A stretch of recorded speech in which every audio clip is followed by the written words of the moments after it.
나성원인 교회 성도 여러분 안녕하세요. 11월 27일 금요일입니다. 다같이 새 찬송가 425장 주님의 뜻을 이루소서 함께 찬송하시겠습니다.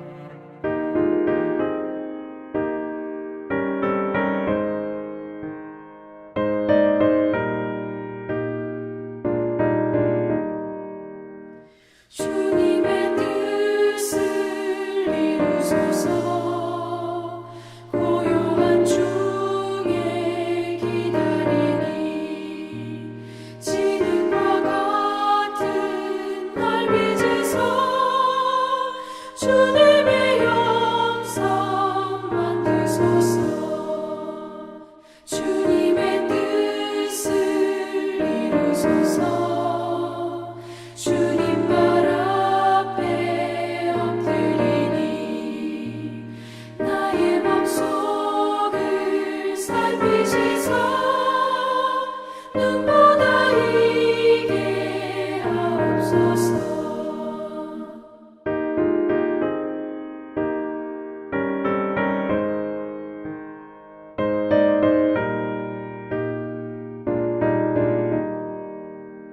주님의 뜻을 이루소서 병들어 몸이 피곤할 때 권능의 손을 내게 펴서 강건케 하여 주옵소서. 주님의 뜻을 이루소서 온전히 나를 주장하사 주님과 함께 동행함을 만민이 알게 하옵소서.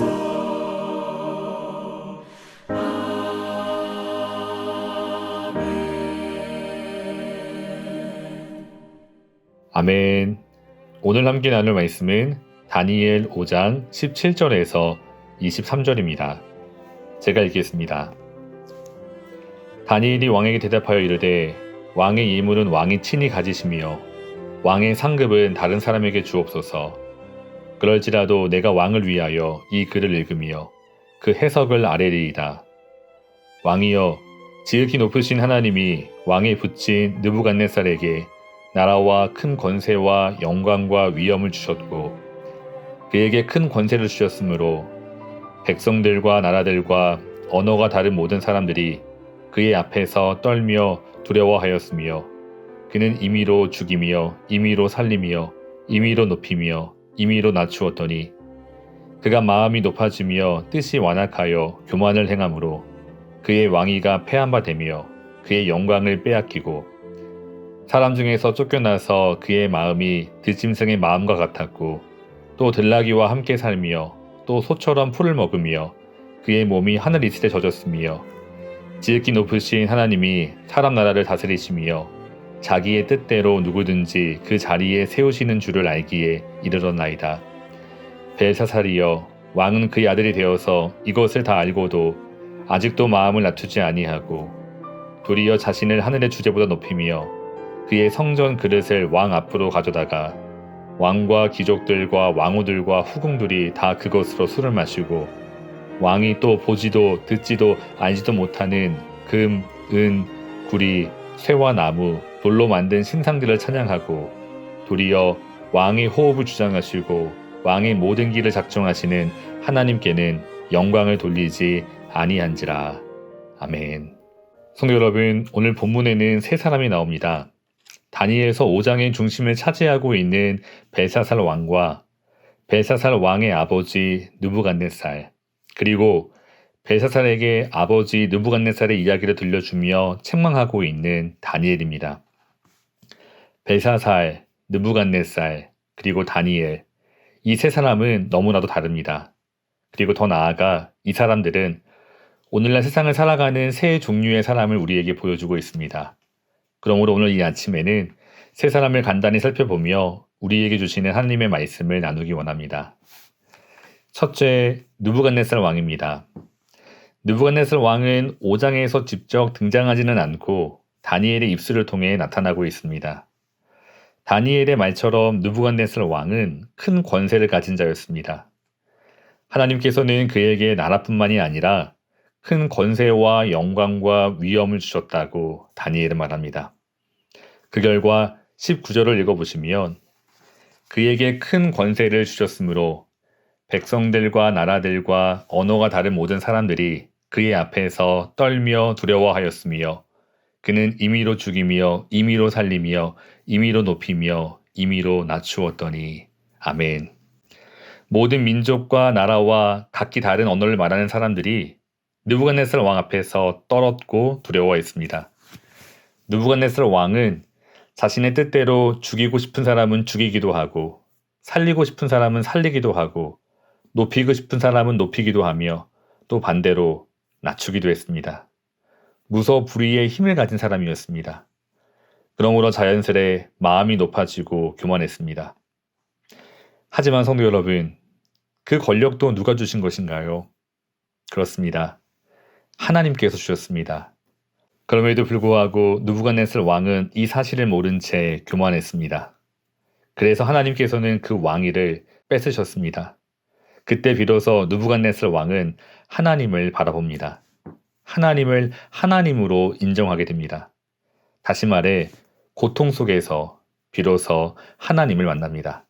21절 말씀을 다시 읽어보면 사람 중에서 쫓겨나서 그의 마음이 들짐승의 마음과 같았고 또 들나귀와 함께 살며 또 소처럼 풀을 먹으며 그의 몸이 하늘 이슬에 젖었으며 지극히 높으신 하나님이 사람 나라를 다스리시며 자기의 뜻대로 누구든지 그 자리에 세우시는 줄을 알기에 이르렀나이다. 아멘. 성도 여러분, 하나님 없는 삶 속에서 교만하다, 물질과 건강, 혹 가족과 사람을 잃고 나서 비로소 하나님을 바라보고 의지하는 사람들이 있습니다. 세상적으로는 비록 다 잃어버렸다 해도 저는 조금도 주저함없이 그 또한 은혜라고 믿습니다. 인생에서 겪는 고난이 아무리 크다 해도 영원한 저주와 멸망의 고통과는 결코 비교할 수 없기 때문입니다.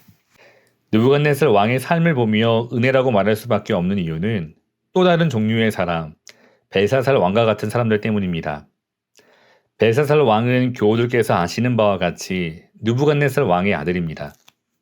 주석가들에 의하면 벨사살은 어린 나이에 자신의 아버지와 함께 섭정을 했다고 합니다. 아버지는 영토를 넓히기 위해 끊임없이 전쟁을 했기에 아버지를 대신해 나라를 다스릴 사람이 필요했습니다. 그런 측면에서 봤을 때 벨사살은 누구보다 자신의 아버지 느부갓네살 왕의 삶의 굴곡을 잘 알고 있었습니다. 다니엘도 그 점을 지적하고 있습니다. 22절을 보시면 벨사살이여 왕은 그의 아들이 되어서 이것을 다 알고도 아멘. 성도 여러분, 그런데 문제는 무엇입니까? 아버지의 삶을 보면서도 22절 하반절을 보시면 벨사살은 아직도 마음을 낮추지 않았습니다. 다시 말해 벨사살은 여전히 하나님을 거부했고 또 교만하며 위세가 등등했습니다. 여전히 자신을 하나님보다 높이고 또 하나님을 기만하기 위해 성전 그릇을 가져다가 그것으로 사람들과 더불어 술을 마셨습니다. 끝까지 하나님을 거절했습니다. 대신에 금과 은, 구리, 새와 나무, 돌로 만든 신상들을 섬기며 찬양했습니다. 이러한 벨사살의 모습은 로마서 1장 21절에 나오는 그리스도 밖에 있는 사람들의 모습과 동일합니다. 하나님을 알되 하나님을 영화롭게도 아니하며 감사하지도 아니하고 오히려 그 생각이 허망하여지며 미련한 마음이 어두워졌나니 스스로 지혜 있다 하나 어리석게 되어 썩어지지 아니하는 하나님의 영광을 썩어질 사람과 새와 짐승과 기어다니는 동물 모양의 우상으로 바꾸었느니라. 아멘. 성도 여러분, 하나님을 알만한 것이 하나님을 알 수 있는 기회가 분명 벨사살 왕에게 있었습니다. 그럼에도 불구하고 그는 끝까지 거절했습니다. 오늘날 수많은 현대인들의 모습이 이렇습니다. 많은 사람들이 하나님에 대해 여러 번 들었습니다. 또 하나님에 대한 어느 정도 지식을 가지고 있습니다. 하지만 자신의 삶 속에서 하나님을 하나님으로 인정하지 않습니다. 하나님을 거절합니다. 결코 몰라서가 아닙니다. 대신에 세상의 금과 은, 물질과 명예, 쾌락을 숭배하며 살아갑니다. 성도 여러분, 그 삶의 결말은 안타깝지만 멸망입니다. 그러므로 이 세상을 살아가시되 세상의 풍조에 휩쓸리지 않는 저와 여러분이 되기를 간절히 소망합니다. 마지막으로 다니엘을 살펴보겠습니다. 아시다시피 다니엘은 여러 가지 많은 기적과 또한 역량으로 인해 바벨론에서도 고위직에 올랐던 사람이었습니다.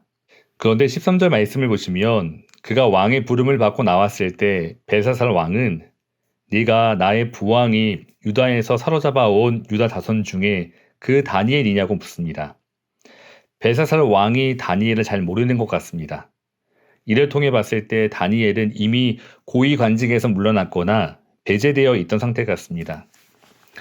그러나 다급해진 벨사살 왕은 다니엘에게 한 가지 약속을 합니다. 16절 말씀을 보시면 내가 내게 대하여 들은즉 너는 해석을 잘하고 의문을 푼다 하도다. 그런즉 이제 내가 이 글을 읽고 그 해석을 내게 알려주면 내게 자주색 옷을 입히고 금 사슬을 내 목에 걸어주어 너를 나라의 셋째 통치자로 삼으리라 하니. 아멘. 그런데 이러한 왕의 제안에 다니엘은 이렇게 대답합니다.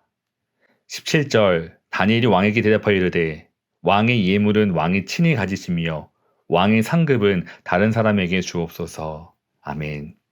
성도 여러분, 다니엘은 더 이상 왕의 예물과 왕의 상급에는 관심이 없습니다.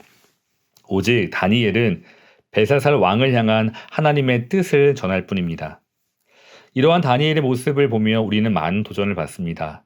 사랑하는 성도 여러분, 다니엘이 평생 풍족하게 쓰고도 남을 만한 재산을 축적했기에 그렇게 당당했을까요? 아니면 이미 높은 자리에 오를 만큼 올라봤기에 더 이상 관직에는 미련이 없었을까요? 물론 그럴 가능성도 전혀 배제할 수 없을지 모르지만 제 눈엔 다니엘은 더 이상 세상의 물질과 인기 그리고 자리에 얽매이지 않는 듯 보여집니다. 그의 관심은 이 땅에서 더 많은 물질을 갖고 더 많은 권력을 휘두르는 데 있지 않습니다. 오직 주어진 삶의 자리에서 하나님을 경외하고 그 뜻대로 사는데 더 큰 관심을 가지고 있습니다.